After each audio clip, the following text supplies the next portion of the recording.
ഹരി ഓം.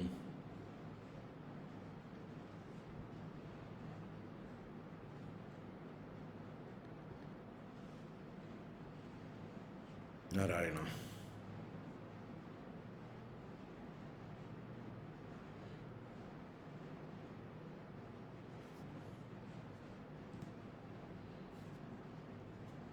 ഹരി ഓം. ഹരി ഓം. എല്ലാവർക്കും നമസ്കാരം.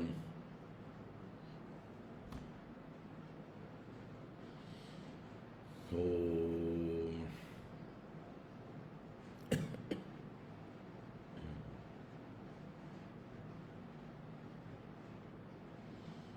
ഓം ശ്രുതിസ്മൃതിപുരാണാനാം ആലയം കരുണാലയം നമാമി ഭഗവത്പാദശങ്കരം ലോകശങ്കരം. ശങ്കരം ശങ്കരാചാര്യം കേശവം ബാദരായണം സൂത്രഭാഷ്യകൃതൗ വന്ദേ ഭഗവന്തൗ പുനഃ പുനഃ. ഈശ്വരോ ഗുരുരാത്മേതി മൂർത്തിഭേദവിഭാഗിനി വ്യോമവദ്വ്യാപ്തദേഹായ ദക്ഷിണാമൂർത്തയേ നമഃ. സദാശിവസമാരംഭാം ശങ്കരാചാര്യമധ്യമാം അസ്മദാചാര്യപര്യന്താം വന്ദേ ഗുരുപരമ്പരാം. ശിവം ശിവകരം ശാന്തം ശിവാത്മാനം ശിവോത്തമം ശിവമാർഗപ്രണേതാരം പ്രണതോസ്മി സദാശിവം. സർവമംഗളമാംഗല്യേ ശിവേ സർവാർത്ഥസാധികേ ശരണ്യേ ത്രയംബകേ ഗൗരി നാരായണി നമോസ്തുതേ.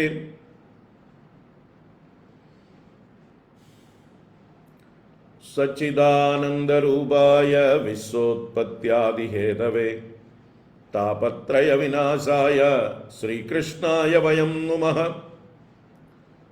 കൃഷ്ണായ വാസുദേവായ ഹരയേ പരമാത്മനെ പ്രണതക്ലേശനാശായ ഗോവിന്ദായ നമോ നമഃ. കൃഷ്ണായ വാസുദേവായ ദേവകീനന്ദനായ ച നന്ദഗോപകുമാരായ ഗോവിന്ദായ നമോ നമഃ.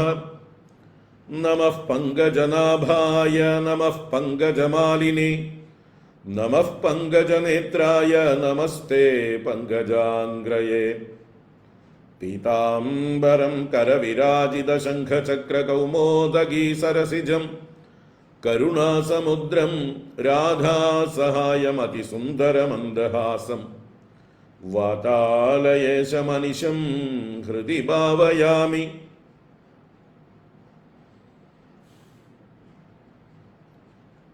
അജ്ഞാനാന്തർഗഹനപതിതാൻ ആത്മവിദ്യോപദേശൈഃ ത്രാതും ലോകാൻ ഭവദവശികാതാപസംപച്യമാനാൻ മുക്ത്വാ മൗനം വടവിടപിനോ മൂലതോ നിഷ്പദന്തി. ശംഭോർമൂർത്തിശ്ചരതി ഭുവനെ ശങ്കരാചാര്യരൂപാ. ശംഭോർമൂർത്തിശ്ചരതി ഭുവനെ ശങ്കരാചാര്യരൂപാ.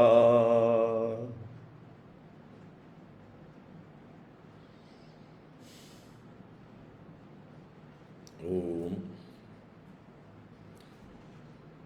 നമോ ഭഗവതേ വാസുദേവായ. ഓം നമഃ ശിവായ. ശ്രീ മഹാദേവ്യൈ നമഃ. ഓം നമഃ പരമഋഷിഭ്യോ നമഃ പരമഋഷിഭ്യഃ. ഹരി ഓം. എല്ലാവർക്കും നമസ്കാരം. എല്ലാവർക്കും സുപ്രഭാതം, ശുഭദിനം, സുസ്വാഗതം. നാരായണ. എല്ലാവർക്കും മിഥുനമാസത്തിലെ അവസാന വെള്ളിയാഴ്ച ആശംസകൾ. കർക്കിടക സംക്രാന്തി ആശംസകൾ.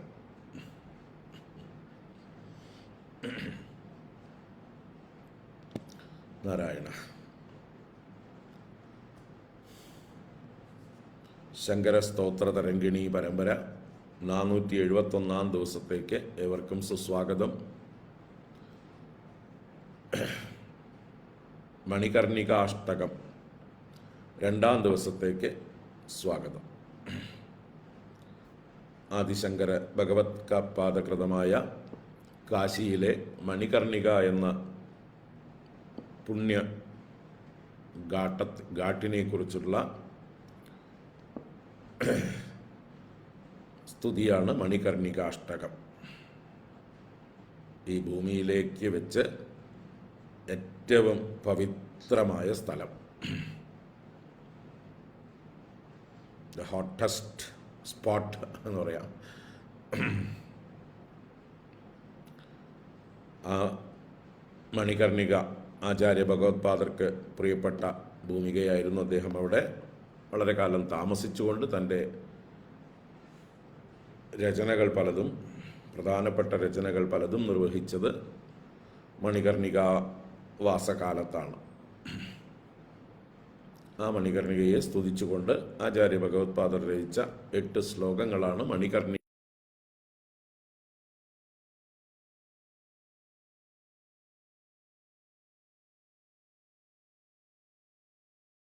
നല്ല ഒരു ശ്ലോകം കണ്ടു, തുടർച്ചയായിട്ടൊന്ന് കാണാം. ഓം ആദിശങ്കര ഭഗവത്പാദകൃതം മണികർണികാഷ്ടകം. ഓം ത്വത്തീരേ മണികർണികേ ഹരിഹരൗ സായുജ്യമുക്തിപ്രദൗ വാദന്തൗ കുരുതഃ പരസ്പരമുഭൗ ജന്തോഃ പ്രയാണോത്സവേ മദ്രൂപോ മനുജോയമസ്തു ഹരിണാ പ്രോക്തഃ ശിവസ്തൽക്ഷണാത് തന്മദ്യാദ് ഭൃഗുലഞ്ജനോ ഗരുഡഗഃ പീതാംബരോ നിർഗതഃ ഇന്ദ്രാദ്യാസ്ത്രിദശാഃ പതന്തി നിയതം ഭോഗക്ഷയേ യേ പുനഃ ജായന്തേ മനുജാസ്തതോപി പശവഃ കീടാഃ പതംഗാദയഃ യേ മാതർമണികർണികേ തവ ജലേ മജ്ജന്തി നിഷ്കൽമഷാഃ.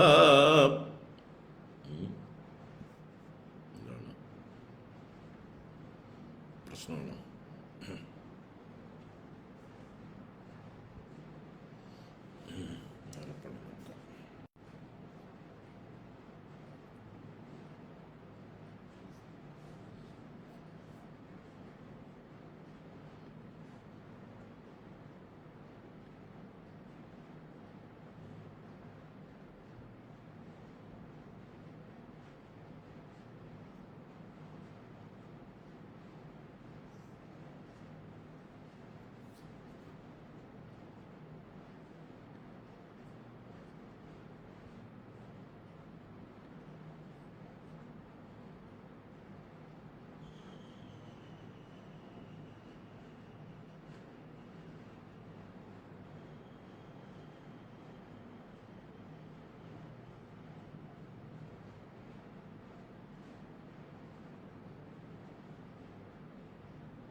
കേൾക്കുന്നുണ്ട്, പക്ഷെ ഇവിടെ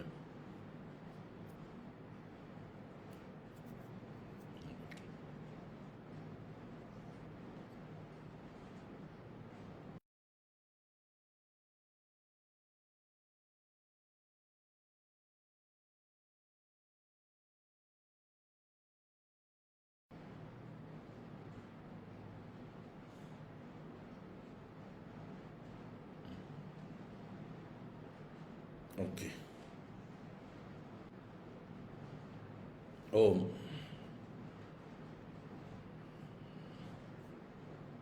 തിരിച്ചു വന്നു.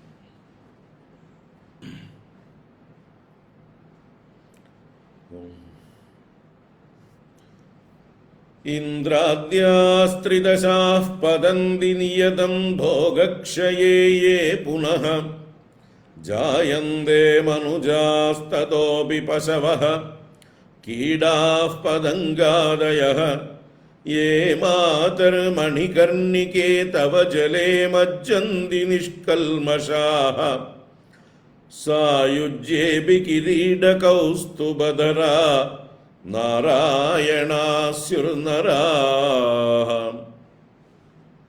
കാശീധന്യതമാ വിമുക്തനഗരീ സാലങ്കൃതാ ഗംഗയാ തത്രേയം മണികർണികാ സുഖകരീ മുക്തിർഹി തൽകിങ്കരീ സ്വർലോകസ്തുലിതഃ സഹൈവ വിബുധൈഃ കാശ്യാ സമം ബ്രഹ്മണാ കാശീ ക്ഷോണിതലേ സ്ഥിതാ ഗുരുതരാ സ്വർഗോ ലഘുത്വം ഗതഃ ഗംഗാതീരമനുത്തമം ഹി സകലം തത്രാപി കാശ്യുത്തമാ തസ്യാം സാ മണികർണികോത്തമതമാ യത്രേശ്വരോ മുക്തിദഃ ദേവാനാമപി ദുർലഭം സ്ഥിരമിദം പാപൗകനാശക്ഷമം പൂർവോപാർജിത പുണ്യപുഞ്ചഗമകം പുണ്യൈർജനൈഃ പ്രാപ്യത്തെ ദുഃഖാംബോധിഗതോ ഹി ജന്തുനിവഹഃ തേഷാം കഥം നിഷ്കൃതിഃ ജ്ഞാത്വാ തദ്ധി വിരിഞ്ചിനാ വിരചിതാ വാരാണസീ ശർമ്മദാ ലോകാഃ സ്വർഗസുഖാസ്തതോപി ലഘവോ ഭോഗാന്തപാദപ്രദാഃ കാശീ മുക്തികരീ സദാ ശിവകരീ സർവാർത്ഥമോക്ഷപ്രദാ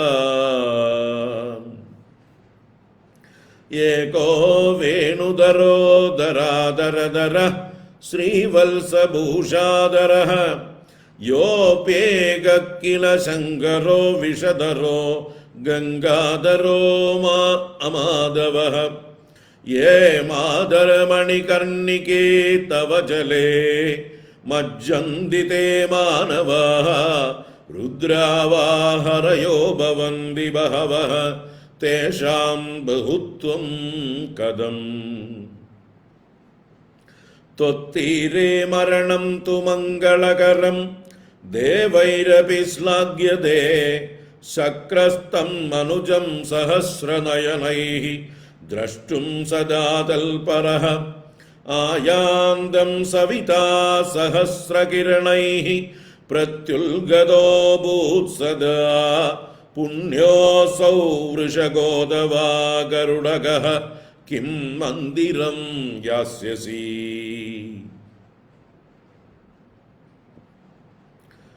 മധ്യാഹ്നേ മണികർണികാ സ്നപനചം പുണ്യം ന വക്തും ക്ഷമഃ സ്വീയൈരബ്ധസതൈശ്ചതുർമുഖധരോ വേദാർത്ഥദീക്ഷാ ഗുരുഃ യോഗാഭ്യാസബലേന ചന്ദ്രശിഖരസ്തൽപുണ്യപാരംഗതഃ ത്വത്തീരേ പ്രകരോതി സുപ്തപുരുഷം നാരായണം വാ ശ്രിയം കൃച്ഛ്രൈഃ കോടിശതൈः സ്വപാപനിധനം യച്ചാശ്വമേധൈ ഫലം തൽസർവം മണികർണികാ സ്നപനജേ പുണ്യേ പ്രവിഷ്ടം ഭവേത് സ്നാത്വാ സ്തോത്രമിദം നരഃ പഠതി ചേത് സംസാരപാദോ നിധിം തീർത്വാ പൽവലവത് പ്രയാതി സദനം തേജോമയം ബ്രഹ്മണഃ കൃച്ഛ്രൈഃ കോടിശതൈः സ്വപാപനിധനം യച്ചാശ്വമേധൈ ഫലം തൽസർവം മണികർണികാ സ്നപനജേ പുണ്യേ പ്രവിഷ്ടം ഭവേത് സ്നാത്വാ സ്തോത്രമിദം നരഃ പഠതി ചേത് സംസാരപാദോ നിധിം തീർത്വാ പൽവലവത് പ്രയാതി സദനം തേജോമയം ബ്രഹ്മണഃ. ഹരി ഓം. ഇതി ആദിശങ്കര ഭഗവത്പാദകൃതം മണികർണികാഷ്ടകം സമ്പൂർണം.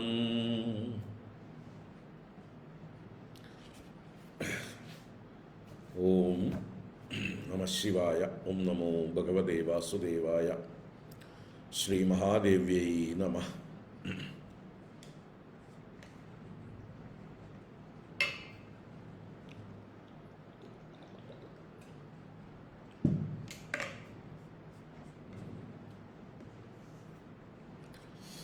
അപ്പോൾ മണികർണിക സതീദേവിയുടെ കർണാഭരണങ്ങൾ വീണ് പവിത്രമായി ശക്തിപീഠമായി തീർന്നതായിട്ടുള്ള സ്ഥലം. ഭാരതത്തിലെ 51 ശക്തിപീഠങ്ങളിൽ ഒന്നാണ് മണികർണിക ഘാട്ടം. വിശാലാക്ഷിയും മണികർണികയുമാണ് അവിടുത്തെ ദേവിമാർ. ദേവിക്ക് അവിടെ മണികർണിക എന്ന് തന്നെയാണ് പേര്. ദേവിയുടെ പര്യായ ശബ്ദമായി മണികർണിക മാറി. അങ്ങനെയുള്ള മണികർണിക എന്ന ദേശം കാശിയിലെ 100ഓളം ഘാട്ടുകളിൽ ഏറ്റവും ശ്രേഷ്ഠമായിട്ട് അറിയപ്പെടുന്നു. കാലാകാലങ്ങളായി എത്രയോ ആളുകൾ ഈ മണികർണികയിൽ വെച്ച് മരിക്കാൻ വേണ്ടി കാശിയിൽ വന്ന് കാവൽ കിടപ്പുണ്ട്. മരണസമയമാകുമ്പോൾ അവർ ഈ മണികർണിക തീരത്ത് ചെന്ന് കിടക്കുകയോ ഇരിക്കുകയോ ചെയ്തുകൊണ്ട് ഈ ലോകവാസം വെടിയാൻ സന്നദ്ധരായിട്ടാണ് എത്രയോ പ്രായമായിട്ടുള്ള ആളുകൾ അവിടെ ചെന്ന് താമസിക്കുന്നുണ്ട്. പല ഭവനങ്ങളിലുമായിട്ട് എന്താ പറയുക, പണ്ടത്തെ പ്രാദേശിക രാജാക്കന്മാർക്ക് എല്ലാവർക്കും കാശിയിൽ അവരവരുടേതായിട്ടുള്ള എന്താ പറയുക സ്ഥാപനങ്ങളുണ്ട്. കേരളത്തിൽ നിന്ന് തിരുവിതാംകൂർ രാജാവിനും കൊച്ചി രാജാവിനും ഒക്കെ അവിടെ താമസിക്കാനുള്ളതായിട്ടുള്ള മാളികകളുണ്ട്. ഇവിടുന്ന് കാശിയിൽ പോയി പഠിച്ച് വന്നിട്ടുള്ള പണ്ഡിതന്മാരായിട്ടുള്ള രാജാക്കന്മാരുണ്ട്.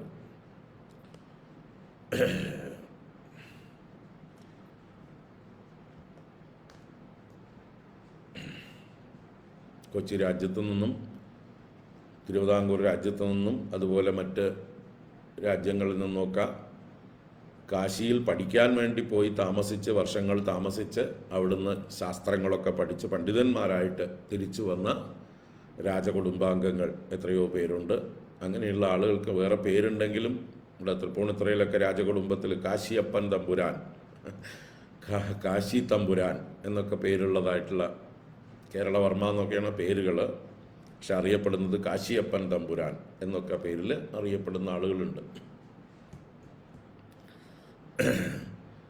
അപ്പോൾ വലിയൊരു പ്രസ്റ്റീജായിരുന്നു രാജകുടുംബാംഗങ്ങൾക്ക് ബനാറസ് ഹിന്ദു യൂണിവേഴ്സിറ്റി ആരംഭിച്ചപ്പോൾ അതിൽ പോയി താമസിച്ച് പഠിക്കുക. അതിനു മുമ്പും കാശിയിലുള്ള പണ്ഡിതന്മാരുടെ അടുത്ത് പോയി താമസിക്കുക. അപ്പോൾ അവിടെ അതിനു വേണ്ടിയിട്ട് തന്നെ കാശിയിൽ ഇവരൊക്കെ സ്വന്തമായിട്ട് സ്ഥലം മേടിച്ച് അതിലൊക്കെ കൊട്ടാരങ്ങൾ പണിത് വെച്ചിട്ടുണ്ട്, അല്ലെങ്കിൽ താമസിക്കാനുള്ള സൗകര്യങ്ങൾ പണിത് വെച്ചിട്ടുണ്ട്. അതുപോലെ തന്നെ പ്രമുഖ മഠങ്ങൾക്കൊക്കെ അവിടെ സ്ഥാപനങ്ങളുണ്ട്. ഇപ്പോൾ ശൃംഗേരി മഠത്തിന്, കാഞ്ചി മഠത്തിന്, അതുപോലെ സുധീന്ദ്ര തീർത്ഥ മഠത്തിന്, അങ്ങനെ മാധ്വന്മാർക്കും മറ്റ് ശങ്കരാചാര്യ മഠങ്ങൾക്ക് എല്ലാവർക്കും തന്നെ അവിടെ ബ്രാഞ്ചസ് സ്ഥാപനങ്ങളുണ്ട്. അവിടെ പോയി താമസിക്കാനായിക്കൊണ്ട്. അപ്പോൾ അതുപോലെ എല്ലാ രാജാക്കന്മാരും അവിടെയുള്ള കാശി രാജാവിൻ്റെ അനുവാദത്തോടുകൂടെ സ്ഥാപനങ്ങൾ പണിത് വെച്ചിട്ടുണ്ട്. എന്തിനാണ്? ഇവിടെ നിന്നൊക്കെയുള്ള ആളുകൾക്ക് പോയാൽ അവിടെ പോയി താമസിച്ച് അവിടെ മരിക്കാൻ വേണ്ടിയിട്ട്, മരണം കാത്തു കിടക്കാൻ വളരെ സന്തോഷമായിട്ട്, ആഘോഷമായിട്ട്, കല്യാണമായിട്ട്, മംഗളമായിട്ടുള്ളൊരു മരണമാണ് കാശിയിൽ ഈ പറഞ്ഞ മണികർണികയിലും മറ്റുമൊക്കെ മരണം സംഭവിക്കുക എന്ന് പറഞ്ഞാൽ. അപ്പോൾ അത് അനാദികാലമായിട്ടുള്ള ഐതിഹ്യം ആണത്. അതിനെ തന്നെയാണ് ഇവിടെ ആദിശങ്കര ഭഗവത്പാദർ പുകഴ്ത്തുന്നത്. വിഷ്ണു തന്നെ 1000 വർഷങ്ങളോളം അവിടെ തപസ് ചെയ്തിട്ടുണ്ട് എന്ന് പറയുന്നത്. മണികർണിക ഈ സ്ഥാനത്ത് വിഷ്ണു ഭഗവാൻ അനേക വർഷം തപസ് ചെയ്ത സ്ഥലമാണ്. അവിടെ മഹാദേവനും പാർവതീദേവിയുമായിട്ട് വിഷ്ണുവിൻ്റെ മുമ്പിൽ പ്രത്യക്ഷമായി അവർക്ക് ദമ്പതികളായി വന്ന അവർക്ക് കുളിക്കാൻ വേണ്ടി ഭഗവാൻ വിഷ്ണു തന്നെ അവിടെ ഒരു കുഴി കുഴിച്ചു ഗംഗാതീരത്ത്. അതിനാണ് മണികർണിക കുണ്ടം എന്ന പേരിലൊരു കുണ്ടുണ്ട് അവിടെ. ആ കുണ്ടിൽ സ്നാനം ചെയ്യുന്നത് അത്യന്തം വളരെ പവിത്രമായിട്ട്. കാരണം മഹാദേവനും പാർവതീദേവിയും കുളിച്ച സ്ഥലമാണ്. അങ്ങനെ മഹാദേവനും പാർവതീദേവിയും കുളിക്കുമ്പോൾ മഹാദേവൻ്റെ കർണാഭരണവും അതിൽ ആ കുണ്ടിൽ വീണു എന്നുള്ളത് കൊണ്ടും മണികർണിക എന്ന് ആ സ്ഥാനത്തിന് പേര് വന്നു എന്നും ഒരു ഐതിഹ്യം പറയും. ഭഗവാന്റെ കർണകുണ്ടലം ആ കുണ്ടത്തിൽ വീണിട്ടുണ്ട് എന്ന്.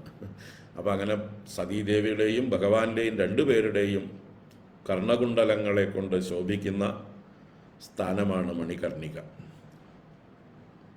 അപ്പം അതിൻ്റെ താത്വികമായ താല്പര്യം എന്ന് പറഞ്ഞാൽ, കർണാഭരണം എന്ന് പറഞ്ഞാൽ ബ്രഹ്മജ്ഞാനം തന്നെയാണ് കർണാഭരണം.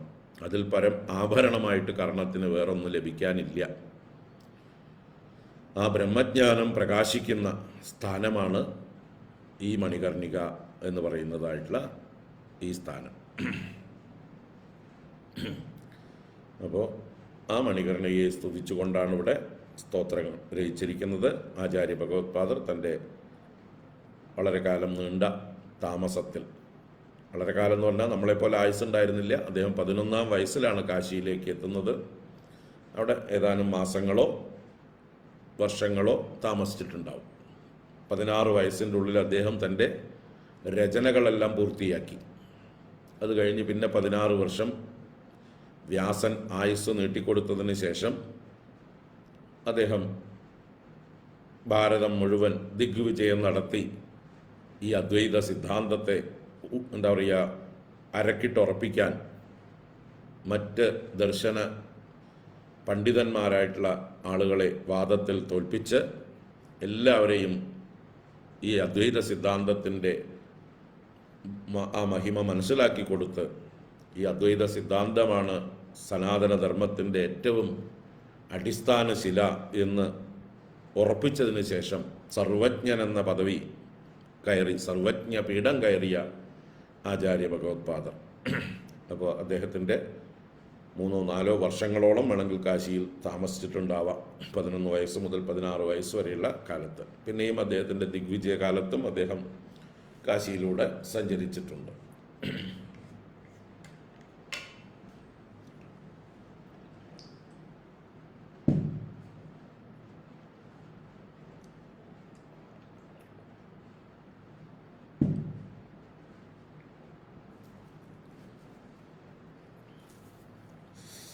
നാരായണ.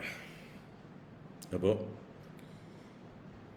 മണികർണികാ തീരത്ത് ഹരിയും ഹരനും മുക്തിദായകന്മാരായി പരസ്പരം ജന്തുക്കളുടെ പ്രയാണോത്സവത്തിൽ, ജന്തുക്കൾ മരണം വരിക്കുന്നതായിട്ടുള്ള സമയത്ത് രണ്ടുപേരും മത്സരിച്ച് ജന്തുക്കൾക്ക് തങ്ങളുടെ രൂപം കൊടുക്കാൻ തയ്യാറായി നിൽക്കുകയാണ്. മദ്രൂപോ മനുജോയമസ്തു, ഈ മനുഷ്യൻ എൻ്റെ രൂപമായി തീരട്ടെ എന്ന് ഹരിണ പ്രോക്ത, ഹരിയാൽ പറയുമ്പോഴേക്കും അവിടുന്ന് ആ ജന്തുവിൻ്റെ ശരീരത്തിൻ്റെ മധ്യത്തിൽ നിന്ന് ശ്രീവത്സ ലക്ഷണത്തോടുകൂടി ഗരുഡവാഹനനായി പീതാംബരനായിട്ട് സാക്ഷാൽ ശിവൻ പുറത്തേക്ക് വരുന്നു.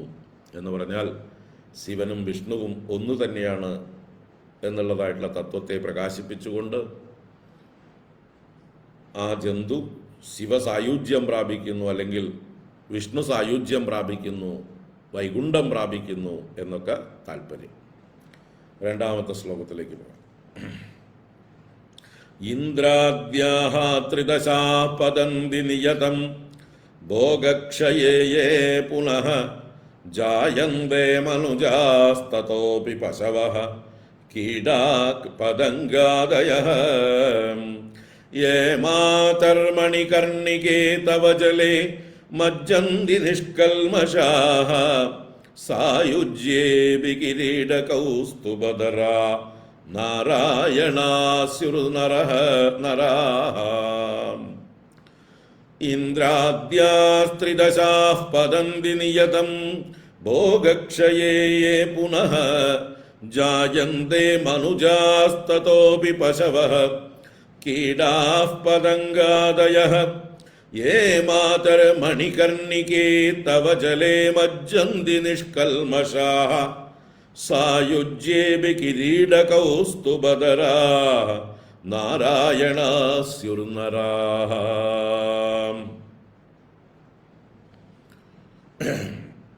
അപ്പോൾ ഈ മണികർണികയിൽ മരിക്കുന്നവരുടെ ഭാഗ്യം, അവരുടെ പുണ്യം, അവർക്ക് പിന്നെ പുനർജന്മമില്ല, അവർ നാരായണ സ്വരൂപികളായി ഭവിക്കുന്നു എന്നുറപ്പിച്ച് പറയുകയാണ് ആചാര്യ ഭഗവത്പാദൻ. ബാക്കി സ്വർഗവാസികളായിട്ടുള്ള ദേവന്മാരൊക്കെ അവർ മരിച്ചാലും അവരുടെ കാലം കഴിഞ്ഞാലും അവർക്ക് വീണ്ടും പുനർജന്മമുണ്ട്. അവർ ഭൂമിയിൽ വന്ന് മനുഷ്യരായോ കൃമികീടങ്ങളായോ ഏതെങ്കിലുമൊക്കെ ജന്മമെടുക്കുമ്പോൾ മണികർണികയിൽ മരിക്കുന്നവർക്ക് അങ്ങനൊരു പുനർജന്മമില്ല. അവരുടെ സംസാരം അവിടെ നിന്ന് അറ്റുപോകുന്നു, ദുരിതങ്ങൾ ശമിക്കുന്നു, അവർ മുക്തരായിത്തീരുന്നു എന്ന് പറയുന്നതാണ് ഈ ശ്ലോകത്തിൻ്റെ ആശയം. ഇന്ദ്രാദ്യാഃ ത്രിദശാഃ പതന്തി നിയതം ഭോഗക്ഷയേ യേ പുനഃ ജായന്തേ മനുജാഃ തതോപി പശവഃ കീടാഃ പതംഗാദയഃ. ഇന്ദ്രാദ്യാഃ ത്രിദശാഃ, ഇന്ദ്രൻ ആദിയിലുള്ള ദേവന്മാർ. ഇന്ദ്രനാണ് ദേവന്മാരുടെ മുമ്പൻ, ആദിയിൽ നിൽക്കുന്ന ആള്, ലീഡർ. അപ്പോൾ ഇന്ദ്രൻ മുതലായ ദേവന്മാർ, ത്രിദശാഹ എന്ന് പറഞ്ഞാൽ ദേവന്മാരുടെ പര്യായമാണ് ത്രിദശന്മാരെന്നത്. മൂന്നാമത്തെ ദശ മാത്രമുള്ളവർ, യൗവനം എന്നുള്ള ദശ മാത്രമാണ് ദേവന്മാർക്കുള്ളത്. അവർ യൗവനം കഴിഞ്ഞാൽ പിന്നെ വാർദ്ധക്യമോ രോഗാദി ദുരിതങ്ങളൊന്നും അവരെ ബാധിക്കില്ല. പക്ഷേ അവർക്കും ആയുസ്സിന് അറ്റമുണ്ട്. ഒരു മന്വന്തര കാലമാണ് ഒരു ദേവന്റെ ആയുസ്. മന്വന്തര കാലം, ഒരു മനുവിൻ്റെ ഭരണകാലം. ഒരു കൽപ്പം പോലും ഇല്ല. ഒരു കൽപ്പത്തിൽ 14 മന്വന്തരങ്ങളാണുള്ളത്. ഒരു കൽപ്പം എന്ന് പറഞ്ഞാൽ ബ്രഹ്മാവിൻ്റെ പകലാണ് ഒരു കൽപ്പം. 1000 ചതുർയുഗങ്ങളാണ് ഒരു കൽപ്പം. ആ കൽപ്പത്തെ 14 മന്വന്തരങ്ങളായി തിരിച്ചിട്ടുണ്ട്. അപ്പോൾ അതിലൊരു മന്വന്തരം എന്ന് പറഞ്ഞാൽ 71.25 ചതുർയുഗങ്ങളാണ്. ആ 71.25 ചതുർയുഗങ്ങൾ മാത്രമാണ് ഈ അമരന്മാരെന്ന് കൊട്ടിഘോഷിക്കപ്പെടുന്ന ദേവന്മാർക്ക് പോലും ആയുസ്, അഥവാ അവിടെയുള്ള അവരുടെ വാസം. അവർക്ക് അവിടെ അലൗഡായിരിക്കുന്ന ടേം എങ്ങനെയാണോ നമ്മുടെ ജനാധിപത്യ വ്യവസ്ഥയിൽ 5 വർഷം കേന്ദ്രമന്ത്രിസഭയും സംസ്ഥാന മന്ത്രിസഭകളൊക്കെ നിലനിൽക്കുന്നത്, അതുപോലെയാണ്. ഇതൊരു മന്ത്രിസഭയാണ്. ലോകം ഭരിക്കാനുള്ളതായിട്ടുള്ള ഒരു ക്യാബിനറ്റാണ് ദേവന്മാരെന്ന് പറഞ്ഞാൽ. അവർ പുണ്യം കൊണ്ട് ഇവിടെ നമ്മൾ വോട്ടിട്ടിട്ട് ഭൂരിപക്ഷം കൊടുത്ത ആളുകളെ ജയിപ്പിക്കുന്നത് പോലെ അവിടെ എത്തിച്ചേരുന്നത് അവരുടെ പുണ്യം കൊണ്ടാണ്. 100 അശ്വമേധയാഗം ചെയ്ത പുണ്യം ചെയ്ത രാജാവ് ഇന്ദ്രനായി കയറ്റം കിട്ടുന്നു, ഇന്ദ്ര പദവിക്ക് അർഹനായിത്തീരുന്നു. അങ്ങനെ അനേകം രാജാക്കന്മാർ 100 അശ്വമേധയാഗം ചെയ്ത് കാത്തുകെട്ടിക്കിടക്കുകയാണ് അടുത്ത ഇന്ദ്രനാവാൻ വേണ്ടിയിട്ട്. ഇപ്പോഴുള്ള ഇന്ദ്രൻ്റെ പേര് പുരന്ദരൻ എന്നാണ്. മുമ്പ് പല ഇന്ദ്രന്മാരും പേരുകൾ വേറെ വേറെ ആയിരുന്നു. ഇന്ദ്രൻ എന്നുള്ളത് ഒരു പദവിയാണ്. ഗവർണർ എന്ന് പറയും പോലെ, പ്രൈം മിനിസ്റ്റർ എന്ന് പറയും പോലെ, ആഭ്യന്തരമന്ത്രി, ധനകാര്യമന്ത്രി, രാജ്യരക്ഷാമന്ത്രി, വ്യവസായ മന്ത്രി എന്നൊക്കെ പറയും പോലെ ഇന്ദ്രൻ, വായു, അഗ്നി, വരുണൻ, ഈശാനൻ എന്നൊക്കെ പറയുന്നത് ഓരോ സ്ഥാനങ്ങളാണ്. അപ്പോൾ ആ സ്ഥാനത്ത് എത്തിച്ചേരുന്നത് അവരുടെ പുണ്യങ്ങൾ കൊണ്ടാണ്.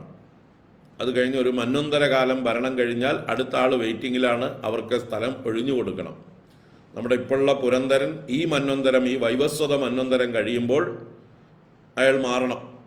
അയാൾ മാറാൻ തയ്യാറാവില്ല, ഭഗവാൻ പിടിച്ച് പുറത്താക്കും. അതൊക്കെ ഭാഗവതത്തിൽ പഞ്ചമസ്കന്ധത്തിൽ പറയും. മഹാബലി സുതലത്തിൽ കാത്തിരിപ്പുണ്ട് അടുത്ത ഇന്ദ്രനാവാൻ വേണ്ടിയിട്ട്. പുണ്യം ചെയ്ത മഹാബലി അടുത്ത ഇന്ദ്രനാവാൻ തയ്യാറായിരിക്കുകയാണ് സുതലത്തിൽ. സാവർണി എന്ന് പറയുന്ന മന്വന്തരത്തിൽ ഇന്ദ്രനാവുന്നത് മഹാബലിയാണ്. അപ്പോൾ അതുപോലെ ഓരോ സ്ഥാനങ്ങളിലേക്ക് ദേവന്മാർ ആവാനുള്ള ആളുകൾ പുണ്യം ചെയ്ത് റെഡിയായിരിപ്പുണ്ട്, വെയിറ്റിംഗ് ലിസ്റ്റിലാണ്. അവരുടെ പേരുകളൊക്കെ ഭാഗവതം അഷ്ടമസ്കന്ധത്തിൽ വർണ്ണിച്ചിട്ടുണ്ട്. മന്വന്തരാനുകഥ എന്ന് പറയുന്നത് ഭാഗവതത്തിൽ മാത്രമല്ല മറ്റ് പുരാണങ്ങളിലൊക്കെ വരും മന്വന്തരാനുകഥ. 18 പുരാണങ്ങളിലും മന്വന്തരാനുകഥ ഉണ്ടാവണം. അപ്പോൾ അതിൽ ഏതേത് മന്വന്തരങ്ങളിൽ ആരാണ് ഇന്ദ്രൻ, ആരാണ് ദേവന്മാർ, ആരാണ് മനുക്കൾ, ആരാണ് മനുപുത്രന്മാർ, ആരാണ് സപ്തർഷിമാർ, ഏതാണ് ഭഗവാന്റെ അവതാരം എന്നൊക്കെ വർണ്ണിച്ചിട്ടുണ്ട്. ഓരോ മന്വന്തരങ്ങളിലും അങ്ങനെ ഓരോ ഭരണവ്യവസ്ഥയാണ്. അപ്പോൾ ദേവന്മാരുടെ ആയുസ് എന്ന് പറഞ്ഞാൽ പരമാവധി ഒരു മന്വന്തരം.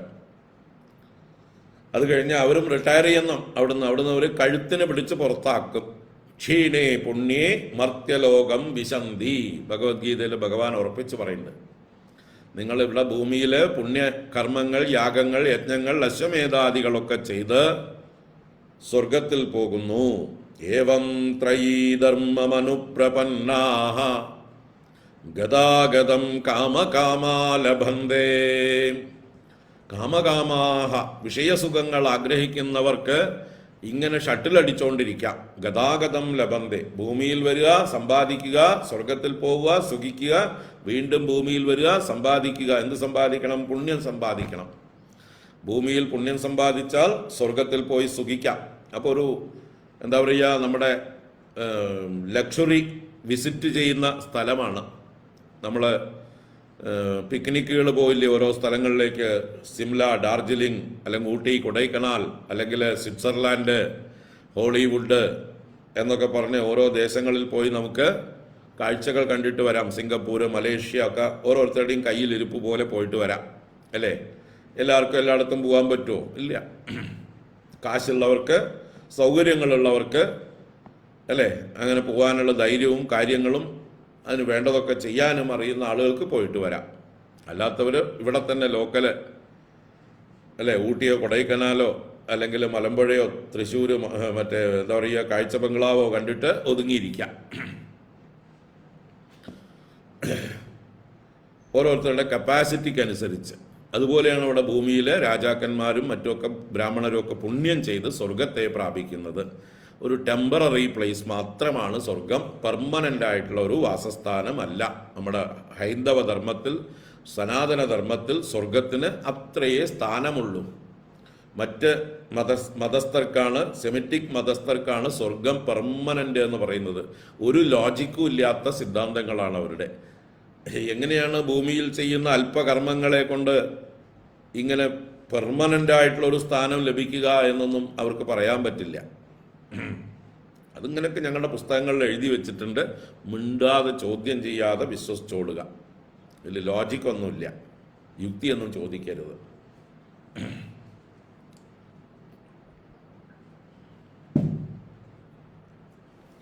അപ്പം ഇങ്ങനെ ഈ സ്വർഗവാസികൾ ഇന്ദ്രാദ്യാഹ ത്രിദശാഹ പതന്തി നിയതം ഭോഗക്ഷയേ. അവരുടെ ഭോഗക്ഷയത്തിൽ, ഭോഗം എന്നാൽ എന്താണ്?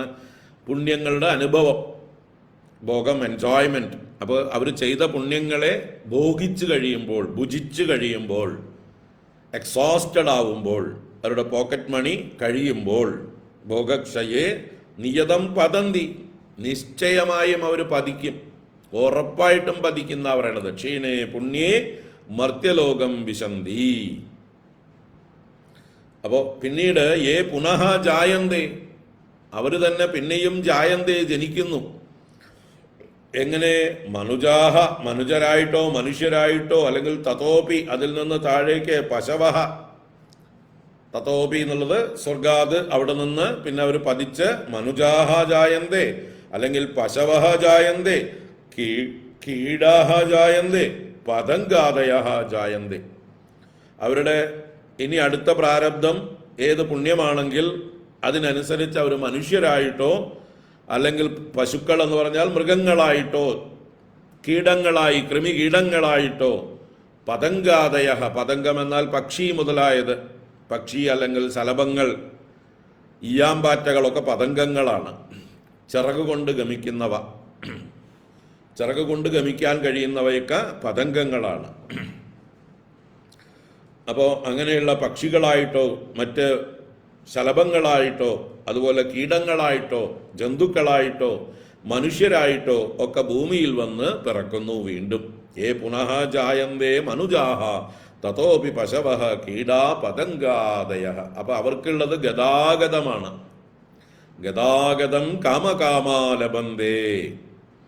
ഈ വിഷയസുഖങ്ങളെ ആഗ്രഹിക്കുന്നവർക്കുള്ളത് ഗതാഗതമാണ്, ഇങ്ങനെ സംസാരമാണ്. പുനരപി ജനനം പുനരപി മരണം പുനരപി ജനനീ ജഠരേ ശയനം എന്നുള്ള ആവർത്തനം അവർ തുടർന്നുകൊണ്ടേയിരിക്കുന്നു. അവർക്ക് റെസ്റ്റില്ല, അവർക്ക് സ്വസ്ഥതയില്ല, ശാന്തിയില്ല, സമാധാനമില്ല. ഇങ്ങനെ കറങ്ങിക്കൊണ്ടിരിക്കലാണ് അവർ കർമ്മങ്ങൾക്കനുസരിച്ച്. എന്നാൽ ഏ മാതഃ മണികർണികേ തവ ജലേ മജ്ജന്തി നിഷ്കൽമഷാഃ സായുജ്യേബി കിരീട കൗസ്തുഭധരാ നാരായണാസ്യുർനരാഃ. മാതഃ, അല്ലയോ അമ്മേ, മണികർണികേ. അപ്പൊ മണികർണികയെ അമ്മേ എന്നാ വിളിക്കുന്നത്. അല്ലയോ മണികർണികാദേവി, അമ്മേ.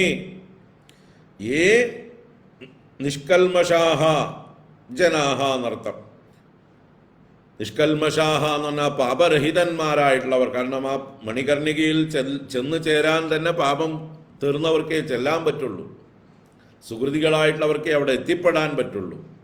അപ്പം അങ്ങനെയുള്ള സുഹൃതികളായിട്ടുള്ള നിഷ്കൽമഷന്മാരായിട്ടുള്ള ജനാഹ, ഏ ജനാഹ തവ ജലേ മജ്ജന്തി. തവ ജലേ, ആ മണികർണികയിലെ ഗംഗാ സ്നാനം ചെയ്യുന്നത്. മണികർണികാ തീരത്ത് ഗംഗയിൽ ഇറങ്ങി കുളിക്കുകയോ ആ മണികർണികയിലെ ഞാൻ മുമ്പേ പറഞ്ഞ കുണ്ടിൽ ഇറങ്ങി കുളിക്കുകയോ, മണികർണികാ കുണ്ടം എന്ന് പറയുന്ന ആ കുണ്ടിൽ ഇറങ്ങി കുളിക്കുകയോ അവിടെ ഗംഗാസ്നാനം ചെയ്യുകയോ ചെയ്യുന്നവർ തവ ജലേ മജ്ജന്തി, അവർ പരിപൂർണമായി നിഷ്കൽമഷാഹ ഭവന്തി. എന്തെങ്കിലും പാപം ശേഷിച്ചിട്ടുണ്ടെങ്കിൽ അതും കൂടി തുടച്ച് നീക്കിയവരായി ശുദ്ധന്മാരായി അവർ സായുജ്യം പ്രാപിക്കും. മരണത്തിൽ അവരുടെ ദേഹം പതിക്കുന്നതായിട്ടുള്ള സമയത്ത് അവർ ഭഗവാനുമായി സായുജ്യം പ്രാപിച്ച് കിരീട കൗസ്തുഭധരാഹ നാരായണാഹ സ്യുഹു. നരാഹ എന്ന് പറഞ്ഞൂടെ, ഏ നരാഹ, ഏത് നരന്മാരാണോ മണികർണിക ആ ഘാട്ടിൽ ഗംഗാ സ്നാനം ചെയ്യുന്നത്, ആ നരന്മാർ കിരീട കൗസ്തുഭധരന്മാരായ നാരായണന്മാരായി ഭവിക്കും. സ്യുഹു, സ്യുഹു എന്ന് പറഞ്ഞാൽ ഭവേത്, ഭവേയുഹു, ഭാവിയിൽ ഭവേയുഹു, യു വിൽ ബിക്കം എന്നർത്ഥം. അപ്പോ നാരായണന്മാരായി ഭവിക്കും. എങ്ങനെയുള്ള നാരായണന്മാർ? കിരീട കൗസ്തുഭധരാഹ, കിരീടവും കൗസ്തുഭവുമെല്ലാം ധരിച്ചുകൊണ്ടുള്ള ആ ഭഗവത് സായുജ്യത്തെ പ്രാപിച്ച് നാരായണ സ്വരൂപികളായി നാരായണ മൂർത്തികളായി ഭവിക്കും. യാതൊരു സംശയവുമില്ല. അപ്പോൾ സ്വർഗാദി ലോകങ്ങളെക്കാൾ എത്രയോ ധന്യമാണ് ഈ മണികർണികയിലുള്ള മരണം. മണികർണിക ദർശനം, മണികർണിക സ്മരണം, മണികർണിക സ്നാനം. മണികർണികയിലെ മരണം അത് മുക്തിപ്രദമാണ്, സായുജ്യപ്രദമാണ്, വൈകുണ്ഠപ്രദമാണ്. നാരായണ സ്വരൂപികളായി ഭവിക്കുന്നു. അവരുടെ സംസാരം അതോടുകൂടി അറ്റുപോകുന്നു. എല്ലാ കർമ്മബന്ധങ്ങളും മറ്റവർക്ക് അവിടെ ആത്മജ്ഞാനം പ്രകാശിക്കുന്നു. ആത്മജ്ഞാനികളായി ബ്രഹ്മജ്ഞന്മാരായി ബ്രഹ്മവിത്തുക്കളായി ബ്രഹ്മസ്വരൂപികളായി ഭവിക്കുന്നു എന്നർത്ഥം. ഇന്ദ്രാദ്യാസ്ത്രിദശാഃ പതന്തി നിയതം ഭോഗക്ഷയേ യേ പുനഃ ജായന്തേ മനുജാസ്തതോപി പശവഃ കീടാഃ പതംഗാദയഃ യേ മാതർ മണികർണികേ തവ ജലേ മജ്ജന്തി നിഷ്കൽമഷാഃ സായുജ്യേബി കിരീട കൗസ്തുഭധരാ നാരായണാസ്യുർനരാഃ. കാശീ ധന്യതമാ വിമുക്തനഗരീ സാലംകൃതാ ഗംഗയാ തത്രേയം മണികർണികാ സുഖകരീ മുക്തിർഹിതൽ കിങ്കരീ സ്വർലോകസ്തുലിതഃ സഹൈവ വിബുധൈഃ കാശ്യാസമം ബ്രഹ്മണാ കാശീ ക്ഷോണിതലേ സ്ഥിതാ ഗുരുധരാ സ്വർഗോ ലഘുത്വം ഗതഃ. കാശീ ധന്യതമാ വിമുക്തനഗരീ സാലംകൃതാ ഗംഗയാ തത്രേയം മണികർണികാ സുഖകരീ മുക്തിർഹി തൽകിങ്കരീ സ്വർലോകസ്തുലിതഃ സഹൈവ വിബുധൈഃ കാശ്യാസമം ബ്രഹ്മണാ കാശീ ക്ഷോണിതലേ സ്ഥിതാ ഗുരുതര സ്വർഗോ ലഘുത്വം ഗതഃ.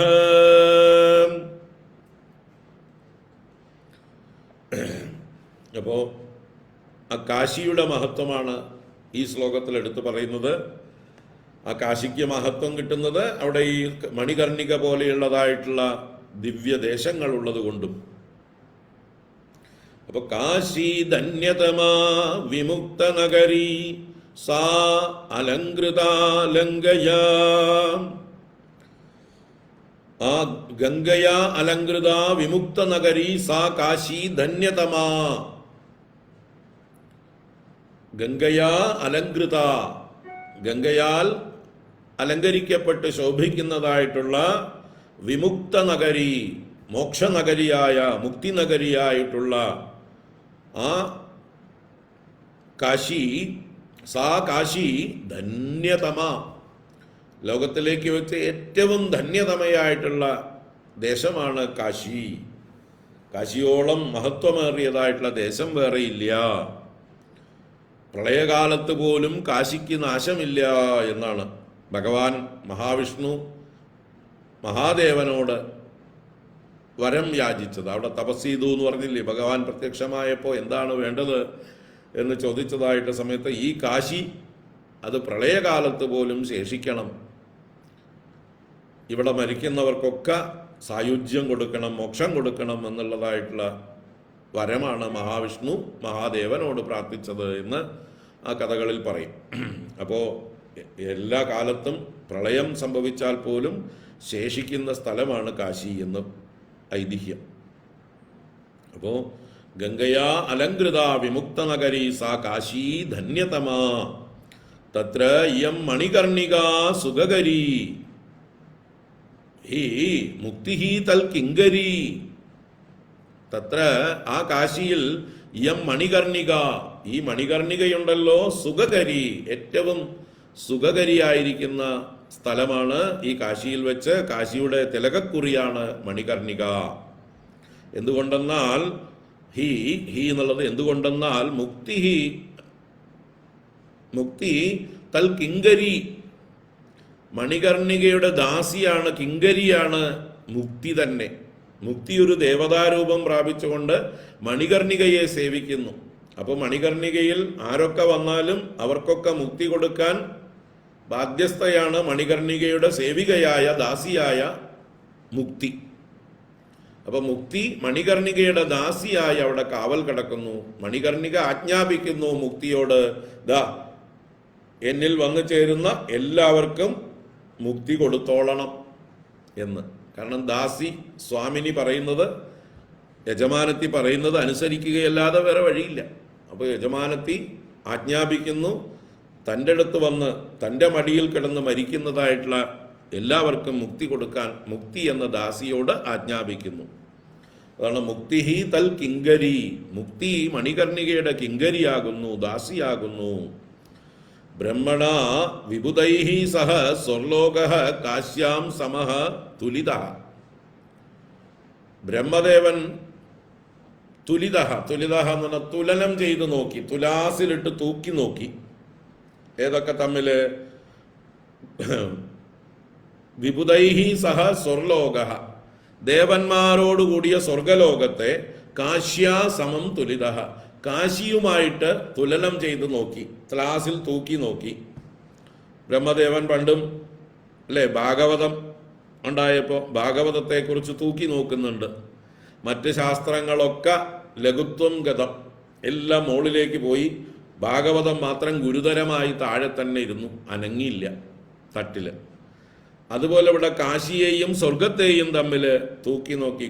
സ്വർഗത്തെ വിത്ത് ഓൾ സ്ഥാവര ജംഗമ പ്രോപ്പർട്ടീസ് ഒക്കെ അടക്കം, ദേവന്മാരെ അടക്കം തൂക്കി നോക്കി കാശിയോട്. പക്ഷേ ഗുരുതരാ കാശി ക്ഷോണീതലേ സ്ഥിത, ഗുരുതരയായ കാശി, ഗുരുതരാ എന്ന് പറഞ്ഞാൽ മഹിമയേറിയവൾ, ഏറ്റവും ഭാരമേറിയവൾ, മഹിമ കൊണ്ട് ഭാരമേറിയവൾ. അവൾ ക്ഷോണിതലേ സ്ഥിത, ഭൂമിയിൽ തന്നെ ഇരുന്നു, അനങ്ങിയില്ല. എന്നാൽ സ്വർഗോ ലഘുത്വം ഗത, സ്വർഗം ഈ കാശിയുടെ മുമ്പിൽ വളരെ ലഘുത്വം പ്രാപിച്ചു, പൊങ്ങി അങ്ങോട്ട് പോയി മുകളിലേക്ക്. അങ്ങനെയാ സ്വർഗം മുകളിലെത്തിയത് എന്ന്. കാശി ഭൂമിയിൽ തന്നെ നിന്നു, സ്വർഗം മുകളിലേക്ക് പോയി. അത് ഭാരം കൊണ്ടാണ് കാശി ഭൂമിയിൽ നിൽക്കുന്നത്, അല്ലാതെ സ്വർഗത്തിന്റെ മഹിമ കൊണ്ട് സ്വർഗം മുകളിലേക്ക് പോയതല്ല. അത് പൊങ്ങിപ്പോയതാണ്, ത്രാസിൽ നിന്ന് അങ്ങനെ പൊങ്ങിപ്പോയി.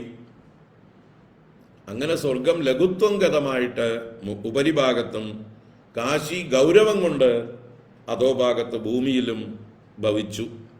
അപ്പൊ കാശിയോട് തുലനം ചെയ്യാൻ ഈ സ്വർഗത്തിന് യാതൊരു യോഗ്യതയുമില്ല, അർഹതയുമില്ല.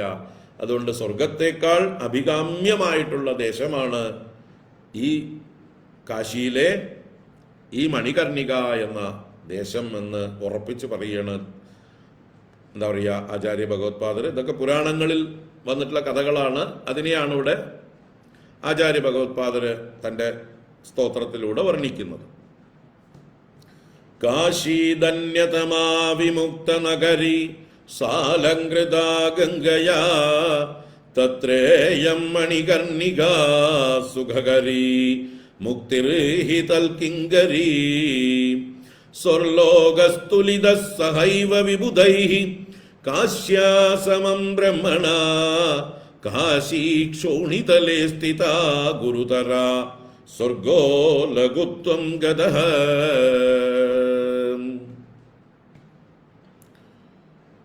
അപ്പൊ ഇന്ന് ഇത്രയും മതി, എനിക്ക് തിരക്കുണ്ട്, പോകാനുണ്ട്, അതുകൊണ്ട് നിർത്തുകയാണ്. ഇനി ഇന്ന് വേറെ ക്ലാസ്സുകളൊന്നുമില്ല, ഇന്നലെ തന്നെ പറഞ്ഞിട്ടുണ്ട്. ഭാഗവതമൊന്നുമില്ല. ഭാഗവത പാരായണം നമ്മൾ ഇന്നലെ സമർപ്പിച്ചു. 196 ദിവസം കൊണ്ട് സമ്പൂർണ്ണ ഭാഗവതവും പാരായണം ചെയ്തു തീർത്തു. ഇനി നിങ്ങൾ വീടുകളിലിരുന്ന് പാരായണം തുടരുക. അപ്പം ഇനി നാളെ കർക്കിടകം 1-ാം തീയതി രാമായണ മാസം നമുക്ക് കാണാം. നാളെ രാവിലെ 8 മണിക്ക് ഈ ക്ലാസ്, 10:30 അധ്യാത്മരാമായണം കിളിപ്പാട്ട് അരമണിക്കൂർ പാരായണം, 11 മുതൽ ഭാഗവത ജ്ഞാനഗംഗ തുടരും. വൈകുന്നേരം 4:30 മുതൽ 6 വരെ വാത്മീകി രാമായണത്തിലെ സുന്ദരകാന്ഡത്തെക്കുറിച്ചിട്ടുള്ള പ്രഭാഷണങ്ങൾ. സുന്ദരകാന്ഡം 68 സർഗങ്ങളാണ് അതിലുള്ളത്. 68 അധ്യായങ്ങൾ, സർഗങ്ങൾ എന്ന് പറയും. 2885 ശ്ലോകങ്ങളുണ്ട്. 30-31 ദിവസം കൊണ്ട് നമുക്ക് ഓടിച്ച് കാണാനേ പറ്റുള്ളൂ. അങ്ങനെ ഓടിച്ച് കാണാം.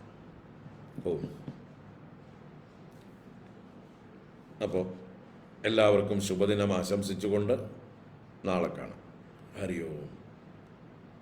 കായേന വാചാ മനസേന്ദ്രിയൈർവാ ബുദ്ധ്യാത്മനാ വാ പ്രകൃതേ സ്വഭാവാത് കരോമി യദ്യത് സകലം പരസ്മൈ നാരായണായേതി സമർപ്പയാമി. ഓം ശാന്തി ശാന്തി ശാന്തി. ഹരി ഓം. ശ്രീ ഗുരുഭ്യോ നമഃ. ഹരി ഓം.